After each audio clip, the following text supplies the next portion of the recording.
professoras, trabalhadores do modo geral, autoridade representada, boa noite, os policiais também são trabalhadores, também são gente, boa noite toda a nossa Itaberaba. Gente, eu estou aqui mais uma vez, eu sou um trabalhador rural, eu estou aqui representando a zona rural, porque conheço de perto, nasci e me criei aqui no município de Itaberaba, conheço Itaberaba de perto, eu sempre já disse em alguma rádio aqui em Itaberaba que conheço o município muito mais do que o prefeito, e desafio o prefeito, que eu conheço o município muito mais do que ele.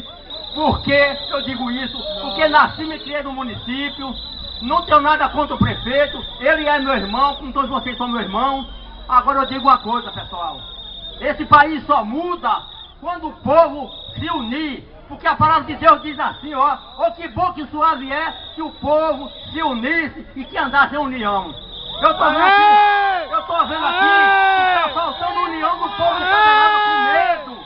Com medo de quem? Com medo do empregado da gente, que o prefeito, o vereador, as autoridades, com todo respeito, são empregadas do povo, gente.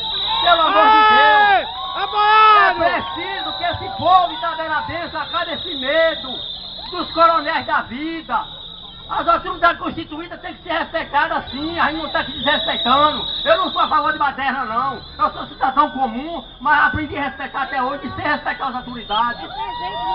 Até porque eu aprendi a respeitar as autoridades pela palavra de Deus. Não é porque eu sou melhor do que nenhum de vocês, porque Deus nos ensina a respeitar as autoridades. Mas também tem limite, gente. Tem limite. Quando as autoridades constituídas fazem caso do povo, precisa fazer isso, vir para a praça protestar. Porque as autoridades constituídas estão fazendo alguma coisa que é desrespeito à sociedade. Essa corrupção generalizada que está no país, isso faz vergonha, gente. Eu digo a vocês uma coisa, me permita falar uma coisa. Eu peço perdão se alguém não gostar do que eu vou falar aqui. Eu fui um homem que mais militei em partido político e digo uma coisa a vocês. Perdi meu tempo militando em partido político.